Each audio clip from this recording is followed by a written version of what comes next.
कमल चौधरी, हमारा शक सही निकला कड़क जी। क्या मकसद हो सकता है चोरी के पीछे? क्या चाहता है शिवा? नहीं नहीं नहीं। आप जानना चाहते थे ना कि कड़क जी ने और मैंने आपकी ताई जी की तिजोरी क्यों लूटी? लो खुद ही देख लो।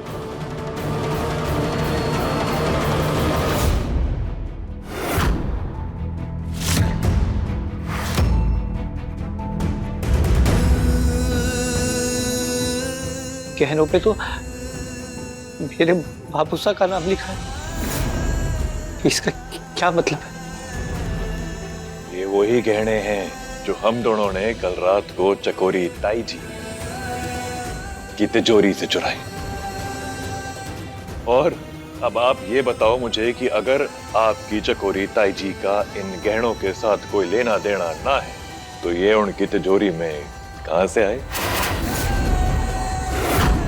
समर साहब, आपने यकीन करना होगा, सालों पहले आपकी चकोरी ताई जी एक लुटेरी दुल्हन थी।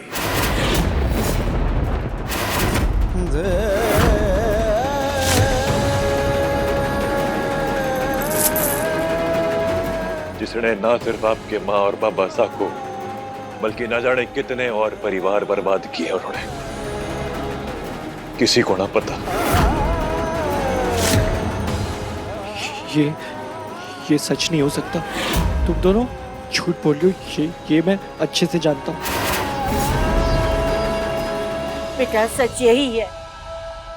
मूंग और चकोरी लुटेरी दुल्हा दुल्हन बनके ये सब काम को अंजाम देते थे।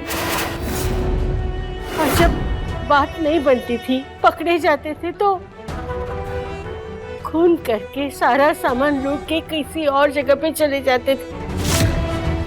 ये सब चकोरी और मूंग ने ही किया है। जैसे चोरी का असूल होता है ना, ऐसे इन लोगों का भी असूल है कि लूटे हुए गहने वो हमेशा अपने पास ही रखते हैं।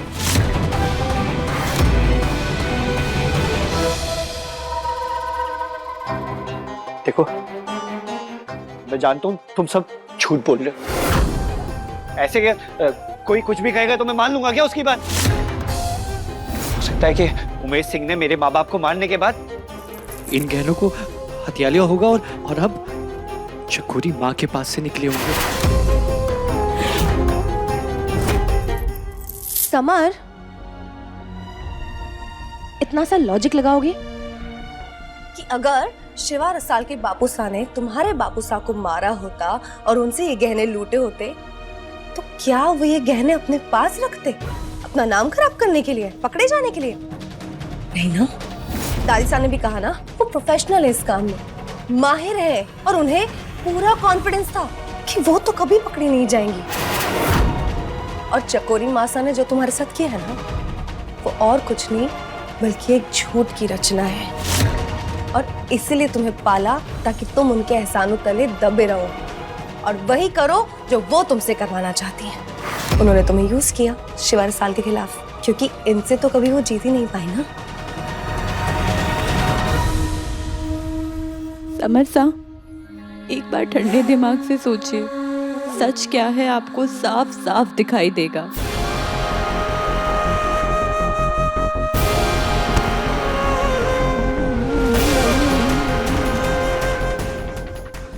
ये सच नहीं हो सकता। हाँ लाडे सर, सच तो यही है। बस तुम्हें आंखें खोल के देखना है। चकोरी का जो प्यार था, दुलार था, वो सब फरेब था। उसने सिर्फ और सिर्फ तेरा इस्तेमाल किया है। आज तक अपने कपड़ों के रंग से लेके किताबों तक तूने वही किया है जो मैंने चाहा है।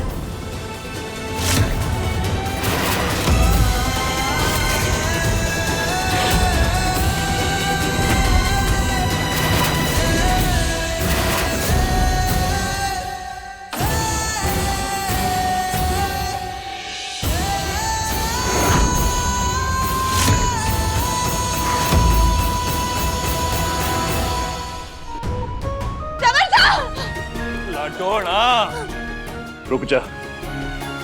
मैं जानता हूं समर साहब कहाँ गए होंगे। वक्त लेने दे, उन्हें जरूरत। कितने सालों बाद इतना बड़ा सच उनके सामने आया है, तो थोड़ा समय उन्हें भी दे।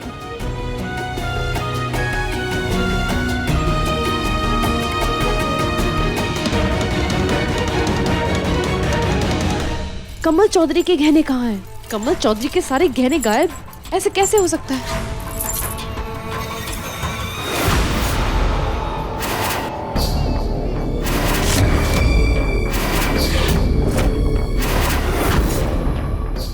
समर, तू यहाँ अचानक? क्या बात है बेटा?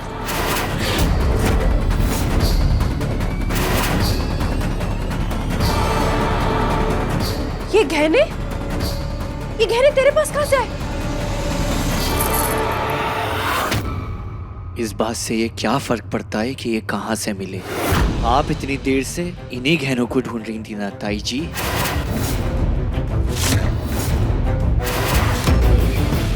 कमल चौधरी, मेरे पिताजी के बनवाए हुए गहने यही चाहिए ना?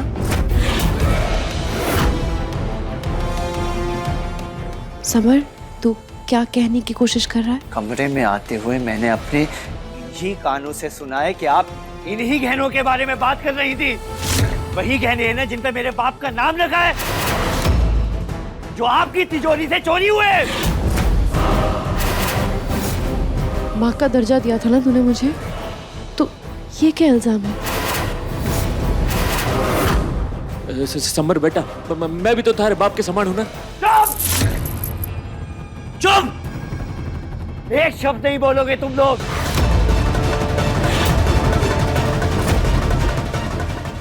मेरे माँ बाप से अपनी तुलना करने की कोशिश भी मत करना। तुम दोनों उसके लायक भी नहीं हो। अरे खूनी हो तुम लोग, खूनी, जिन्होंने एक मासूम बच्चे की जिंदगी के साथ खिलवाड़ किया है इन गहनों के लिए। ये गहने चाहिए ना तुम्हें? लो। कौन तुझे मेरे खिलाफ भड़का रहा है? शिवा और रसाली मेरे खिलाफ भड़का रहे ना? ये लोग ही भड़का रहे ना तुझे मेरे खिलाफ? हाँ? और तू उनकी बातों में आ भी क्या? अरे उन्होंने नहीं भड़काया मुझे।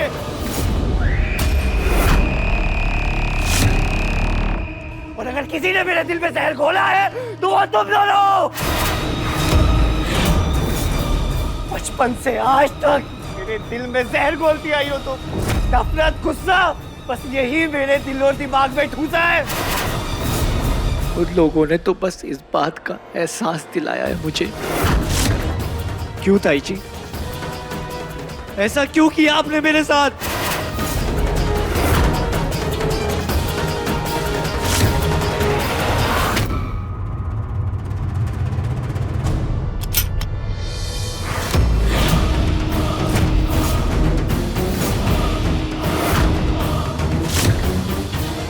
इससे पहले कि मैं गोली चलाऊं, जवाब चाहिए मुझे अभी।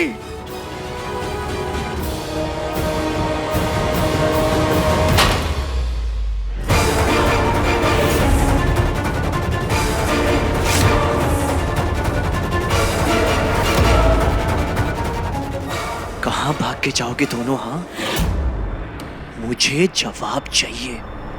तू अपने ताई जी को मारना चाहता है ना? ले चला गोली।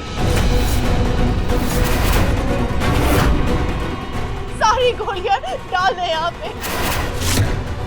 लेकिन मैं मरते दम तक यही कहूंगी कि मैंने ऐसा कुछ नहीं किया।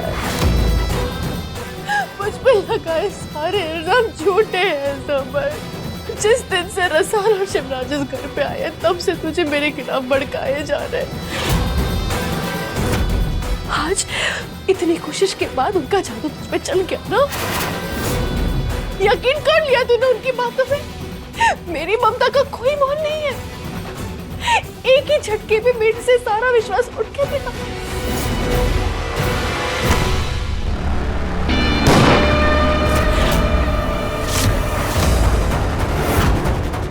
तो आपने एक बार फिर से झूठ का सहारा लिया। आज मैं तुम दोनों को जान से मार के अपनी माँ और बापू सा की मौत का बदला लूंगा।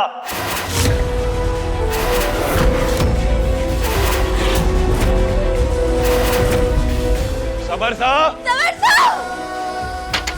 समर साहब, दरवाजा खोलो। समर साहब, समर साहब, कोई गलत कदम मत उठाना, दरवाजा खोलो। अभी के अभी सच्चाई जाननी है। भाई साहब, समर साहब गुस्से में कोई गलत कदम ना उठा ले। लाडो हट। समर साहब,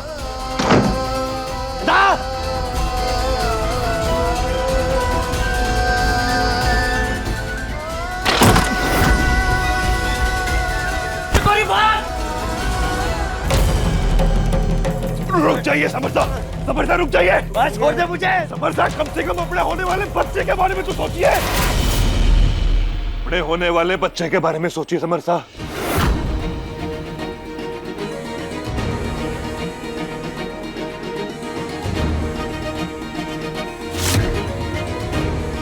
बैठ के भी बात की जा सकती है ना?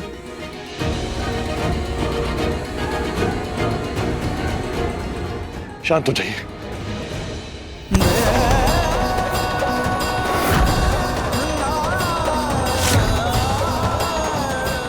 रुक जाओ।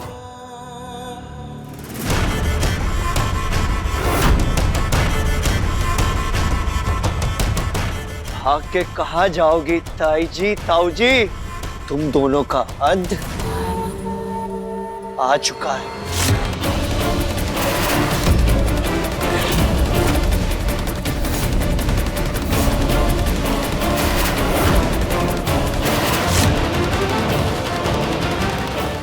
समर तुम्हारे बेटे जैसा है, गोली गोली कर जाएगी बच्चे।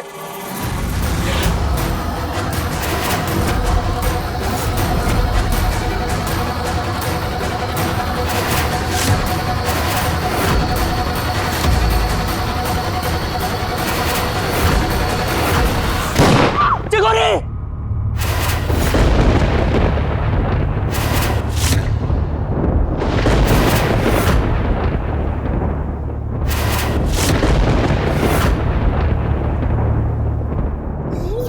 क्या करना चाहते हैं? रुक जाइए। नहीं समर साहब, समर साहब संभालिए अपने आप को। बस छोड़, आज मेरे जान से मार डालूंगा। छोड़ो समर साहब।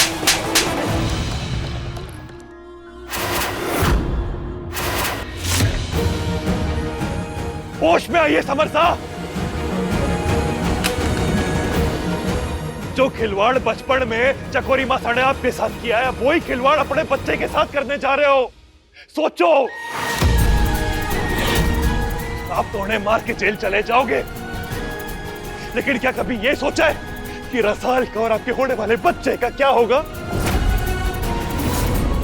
क्या होगा उस बच्चे का जो दुनिया में आया ही नहीं अभी तक? क्या आप उसे कभी प्यार दे पाओगे? अपनी गोद में खिला पाओगे? अपने कंधों पे बिठा पाओगे उस नन्ही सी जान को? अरे कभी ये सोचा है कि क्या वो जान आपको कभी आपके किए के लिए माफ कर पाएगी?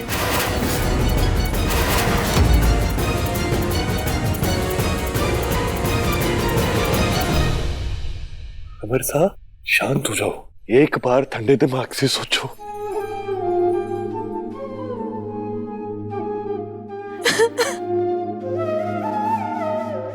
मुझे माफ कर दे शिवा, मुझसे बहुत बड़ी गलती हो गई।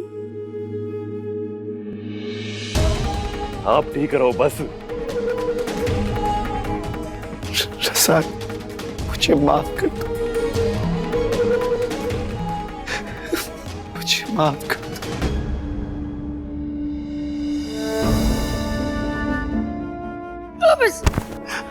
ना लटो, दर्द निकल रहा है, निकलने दे। क्यों ताई जी, क्यों ताऊ जी, क्यों किया मेरे साथ ऐसा? क्यों किया मेरे साथ ऐसा?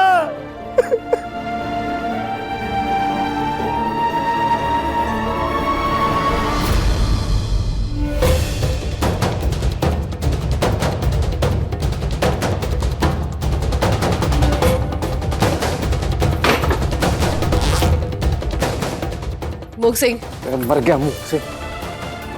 मुख सिंह क्या कर रहा है तू? अरे अपनी जान बचा के भागने की तैयारी कर रहा हूँ चकोरी। अब इस घर से हम लोगों का दाना पानी उठ चुका है।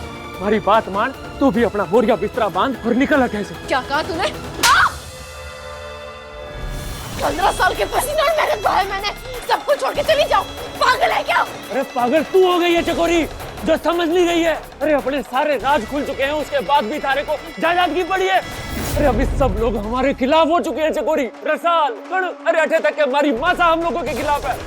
तो समर भी हमारे खिलाफ हो चुका है, वो भी बंदूक लेके। अब किसके सहारे रुकेगी तू? मेरी बात सुन, बहुत मेहनत की है मैंने ये सब जमा करने के लिए। करोड़ों की दौलत है ये सब मेरी है और मैं इसे छोड़ के कहीं नहीं जाऊंगी। और रही बात समर की ना, उसको कैसे काबू में लाना है मैं अच्छी तरह से जानती हूँ। हम ऐसे नहीं जाएंगे, नहीं जाएंगे। रखिए सब वापस, समझा?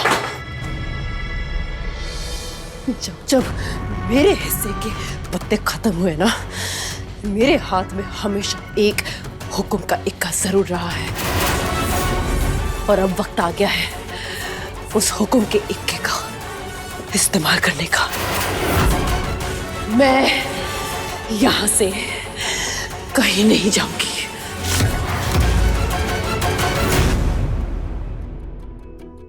लाडो, तेरी हालत ठीक ना है बेटा। तू जा जाके कमरे में आराम कर, थोड़ा लेट जा लाडो, यहाँ मैं हूं ना। कणक जी जा।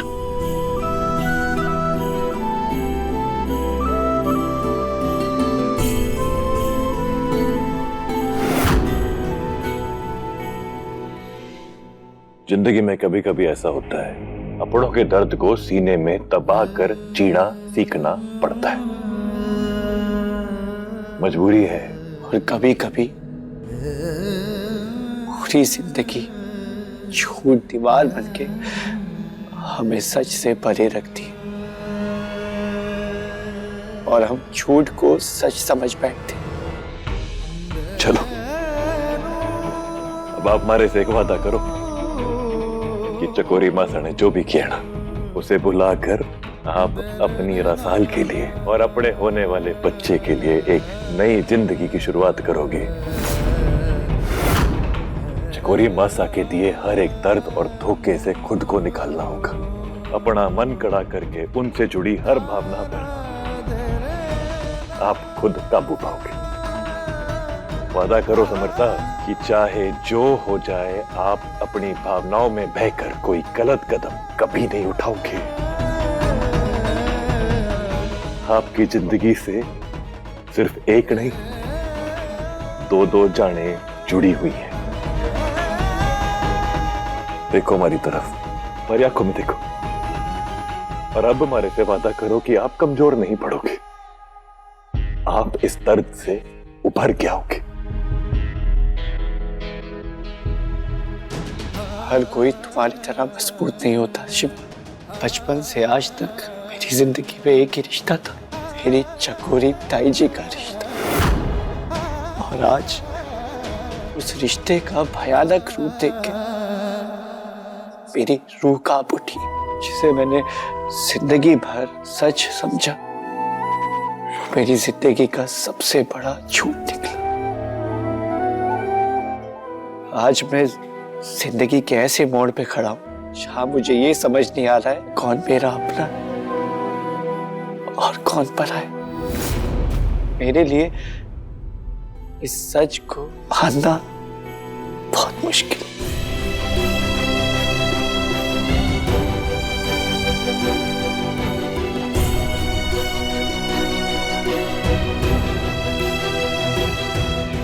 शिवा, हमारे को लगे कि समर लाड़े सर को थोड़ा और वक्त देना पड़ेगा।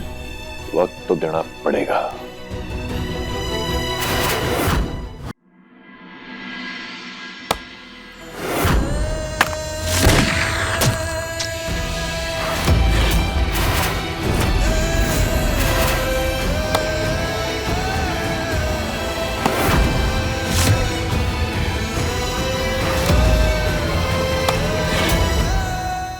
खड़क जी,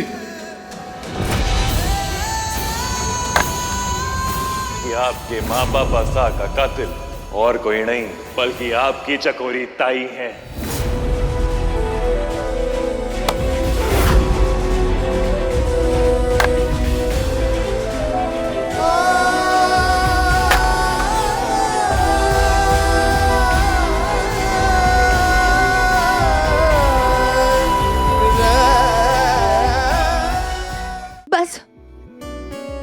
बाद मैं कोई भी दर्द अकेले नहीं सहने दूंगी।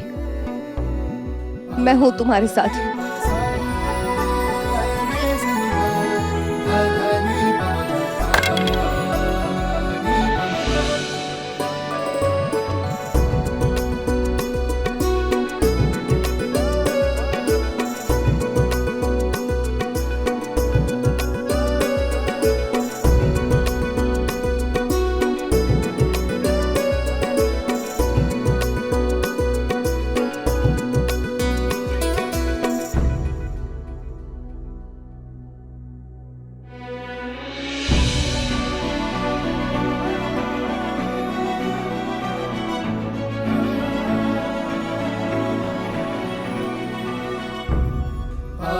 Papa,